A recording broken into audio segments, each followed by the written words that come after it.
E aí, galerinha, estão prontos para nós fazermos aquela revisão sobre a lei da conservação das massas e das proporções definidas? Eu sei que vocês já pegaram aí o máximo que vocês conseguiram com o nosso querido professor Almeida, que ele passou exemplo, ele passou os conceitos para vocês, mas antes da nossa atividade de sala, a gente agora vai fazer essa breve revisão. Então vamos lá comigo para a nossa lousa. Como nós estamos falando sobre a lei de conservação das massas, vocês sabem que nós estamos falando da famosa lei de Lavoisier, né? E essa lei, ela determina, galerinha, algo bem bacana, que que vocês já devem ter ouvido, e o Almeida já falou para vocês, que na natureza nada se cria, nada se perde, tudo se transforma. Então, em 1773, o famoso cientista Laurent de Lavoisier realizou, olha só, galera, repetidamente um experimento de calcinar metais em recipientes, ó, fechado. Aqui tá o truque de tudo, fechados. Então, o que ele chegou como conclusão? Que em um ambiente fechado, a soma das massas das substâncias reagentes sempre será igual à soma das massas dos produtos da reação. Por isso que enfatiza-se essa frase de que na natureza nada se cria e nada se perde, tudo se transforma. Porque os reagentes, aquele material que está interagindo, vai dar origem aos produtos. E no ambiente fechado, a gente consegue observar que a massa inicial vai ser igual à massa final. Na natureza, a gente tem alguns exemplos disso. Vamos lá na lousa para a gente ver qual é o exemplo mais consistente da conservação das massas? A gente tem aqui que a aplicação dessa lei ocorre lá, ó, nos ecologistas. Lá onde a gente tem que a conservação da massa, ela é essencial no desenvolvimento e explicações das transformações de ciclos biogeoquímicos. E aí a gente tem como exemplo o ciclo da água, que é o nosso exemplo aqui representado na imagem, que a gente tem a evaporação da água, a condensação dela, a precipitação, a absorção e todo esse ciclo repetidamente. Temos o ciclo do carbono, do nitrogênio e do enxofre como exemplos dessa aplicação da lei de Lavoisier. Outra lei que vocês conheceram na aula de hoje é a lei de Proust, né? Das proporções definidas. Ele observou durante experimentos que 10 gramas de cobre metálico reage com 5,06 gramas de enxofre, formando como produto 15,06 gramas de sulfeto cúprico. O que a gente tem no experimento aqui da lei de Proust? Que as reações, elas vão ocorrer sempre na mesma proporção. Então, se eu tenho uma reação que vai ocorrer sempre na mesma proporção e eu aumento somente um dos meus reagentes, eu vou continuar tendo a formação da mesma quantidade de produtos, porque a proporção que esses dois reagentes reagem um com o outro, ela vai ser sempre a mesma. Então, se eu preciso de 2 hidrogênios para reagir com o oxigênio e formar a água, e eu tenho 3 hidrogênios e um oxigênio, por essa lei, supõe-se que eu vou continuar formando a água como H2O. Esse reagente que está em excesso, ele não vai interagir devido à proporção das bem definidas aí das massas. E agora, galerinha, você vai lá, vai praticar e vai arrasar. E eu vou aguardar vocês aqui para a gente fazer a correção do quê? Da nossa atividade juntos. Boa sorte aí para vocês, eu aguardo vocês aqui já já.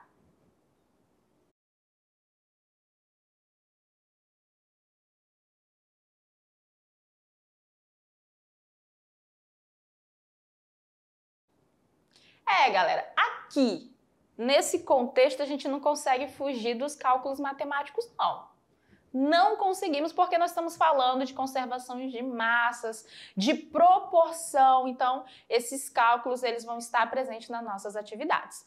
Mas, se ficou alguma dúvida, não tem problema, porque agora a gente vai para o nosso momento do tirando dúvidas. Vamos lá? Na questão de número 1, olha só o que diz o enunciado.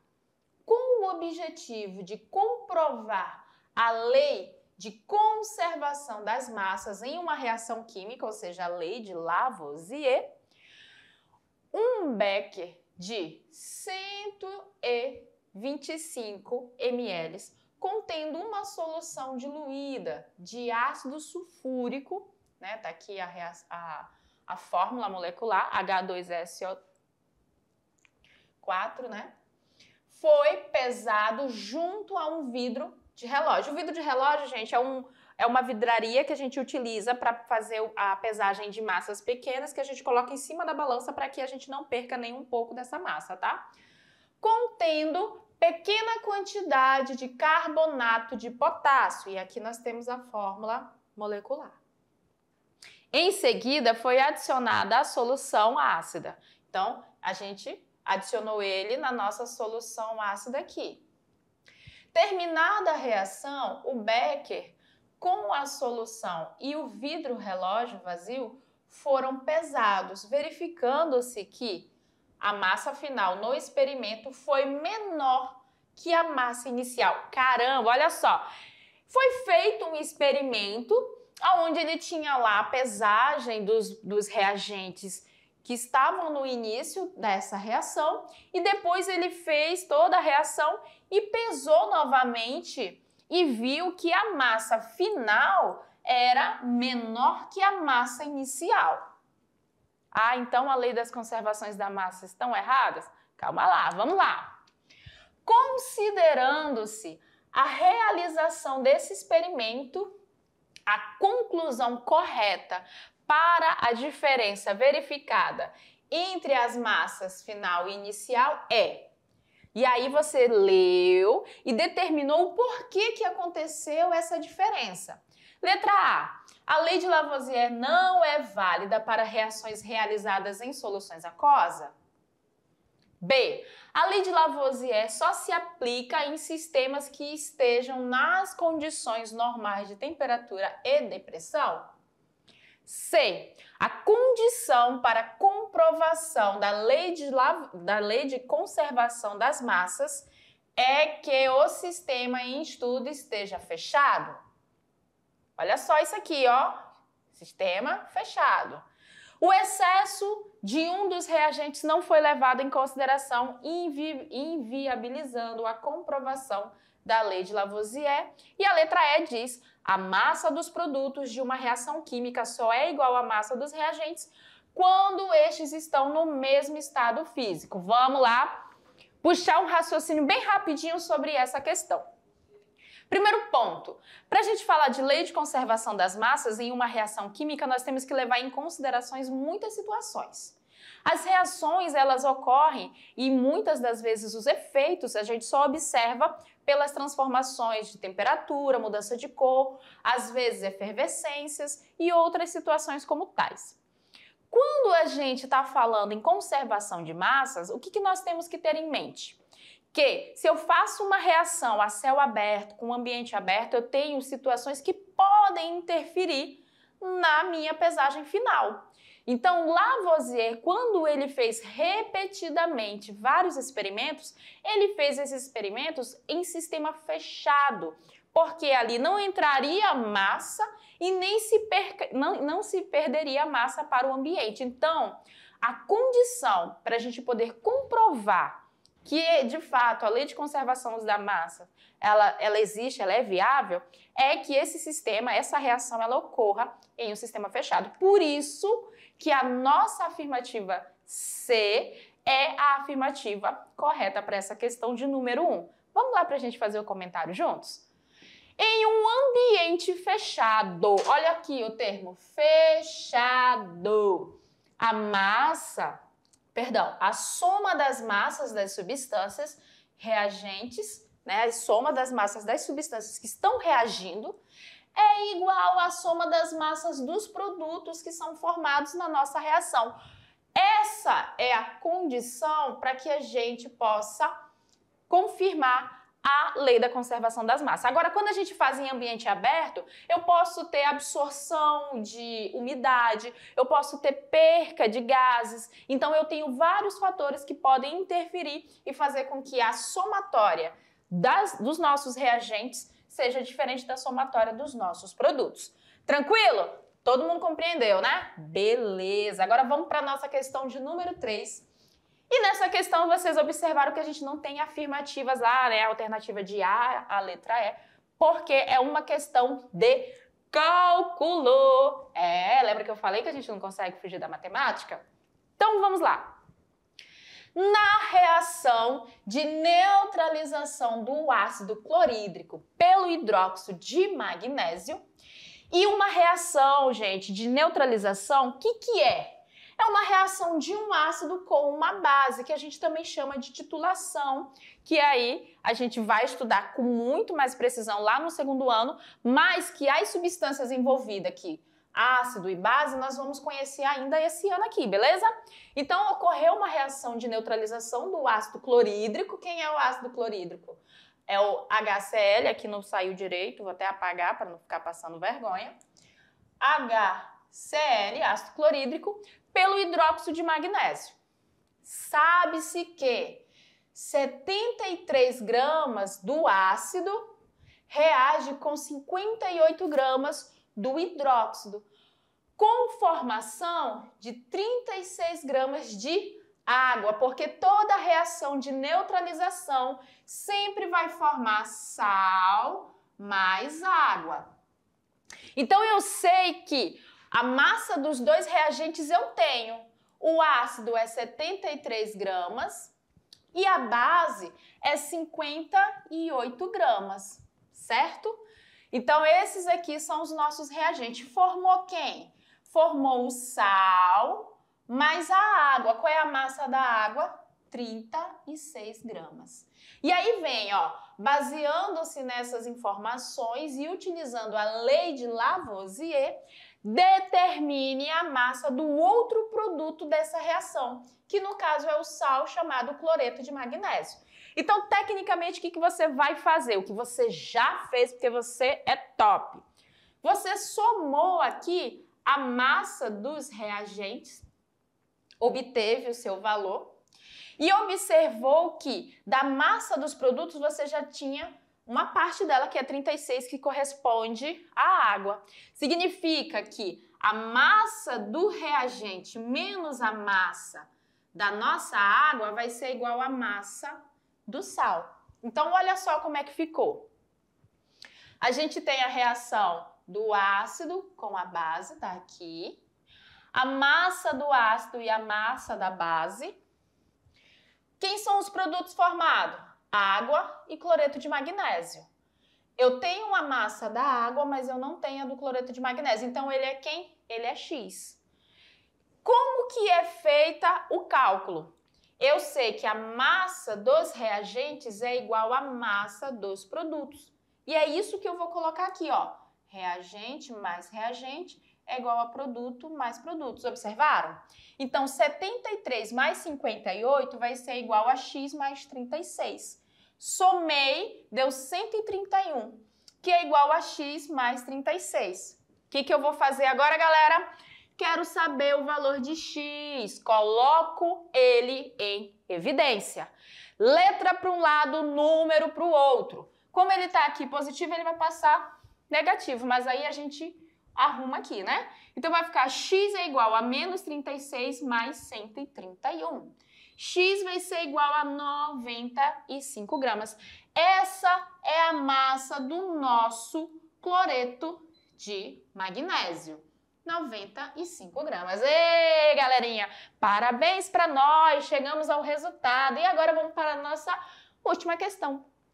Se liga no Enem. E essa questão, galerinha, é uma questão muito bacana. Eu, particularmente, gostei muito de colocar ela na atividade de hoje. Sinto muito se vocês não gostaram muito de ter ela na atividade, né? Acontece essas coisas. Mas vamos lá. Observe a seguir uma tabela que relaciona certos dados obtidos em algumas reações de síntese realizadas em laboratório sem excesso de reagente. Então, tudo o que está aqui reagiu 100%. Ninguém sobrou. Eu vou aplicar quem, então? A lei de conservação das massas, ou seja, a gente vai aplicar a lei de Lavoisier. Eu tenho reagente 1, tá aqui, ó, reagente 2 e o produto. Então, é reagente mais reagente igual a produto, ó, mais igual. Você pode fazer isso na sua tabela. Se você for observar, em todas as linhas existe um valor faltando, e é o valor que você calculou e descobriu qual é ele para poder marcar aqui qual foi a alternativa correta. Com base na lei de Lavoisier, indique os valores das massas que substituíram corretamente as letras A, B, C, D, E e F. E aí você observa que essas letras estão aqui, ó. A, B, C, D, E e F. Vocês estão conseguindo ver? São esses valores que vocês tinham que calcular e determinar. Como que eu faço isso? Boa pergunta. Boa pergunta. Vamos lá. Se eu sei que A mais 96 vai dar 132, que é o valor do meu produto, pela lei de Lavoisier, se eu quiser saber o valor de A, o que eu preciso fazer? Coloco o A em evidência. Vamos transferir esse cálculo para cá, ó. Se eu vou colocar A em evidência, vai ficar a letra para um lado, o número para o outro. Então, A vai ser igual o 132 menos, porque o meu 96 está somando, ele vai passar subtraindo, menos 96. E aí você vai encontrar o resultado certinho que vai dar 36. Na massa aqui para B, o que você vai fazer? Vamos lá. B está aqui. Então, pela lei de Lavoisier, 12 mais B vai ser igual a 68. Mesma coisa, coloco em evidência, galera. Eu quero saber o valor de B. Letra para um lado, número para o outro. Então, B vai ser igual a 68 menos 12. Vamos lá olhar? 68 menos 12 dá 56. Vamos para C. Mesma coisinha do B, ó. Pela lei de Lavoisier, a massa dos reagentes é igual à do produto. Quem são os reagentes? 80 gramas de cálcio metálico mais C gramas de gás oxigênio, que vai me dar 112. Coloco o C, galera, em evidência. Ele vai ficar letra para um lado, número para o outro. Então, o meu 80 vai passar para o outro lado subtraindo, porque ele está somando, ele passa subtraindo. Então, vai ficar 112 menos 80. E aí, a gente vai ter 32. O mesmo a gente vai voltar e fazer aqui para encontrar o valor de D. Vamos lá. D é mais fácil. Olha como é que D tá fácil. Vai ficar 448 mais 256, que é igual a D. Que aí a gente vai ter que é 704. Vamos encontrar o E? E vai ser quem? E mais 56 igual a quem? 63, que é o valor do meu produto. Então, colocando em evidência, vai ficar E igual a 63 menos 56. E a gente vai ter que é 7. E o último, que é o F, vai ficar como? 48 mais F é igual a 80. Colocando ele em evidência, vai ficar F igual a 80 menos 48, que vai dar 32. Seguindo os valores que nós encontramos, a única alternativa correta para a gente vai ser a C, ó, 36, 56, 32, 704, 7 e 32. Então, a nossa alternativa correta aqui é a alternativa C. E nós aplicamos a lei da conservação da massa de Lavoisier. E eu não sei se o Almeida falou, mas olha só que interessante como essa lei ela ocorre naturalmente. Você ter uma noção de como as massas se conservam no nosso planeta, porque pela atmosfera nós somos um sistema fechado. Todas as edificações e tudo que o homem já criou até hoje, em nada acrescentou na massa do planeta. Por quê? Porque a matéria-prima aqui já estava. Então, a massa que foi utilizada para criar edifício, navio, avião, é massa que já foi retirada da matéria-prima do nosso planeta e, por isso, não agregou na massa total do nosso planeta Terra. Olha que legal! E aí a gente vai ficando por aqui na nossa aula de número 10, mas ó, tem bastante material pra gente ver e tem mais conteúdo nas nossas próximas aulas. Então a gente se vê lá. Tchau, tchau!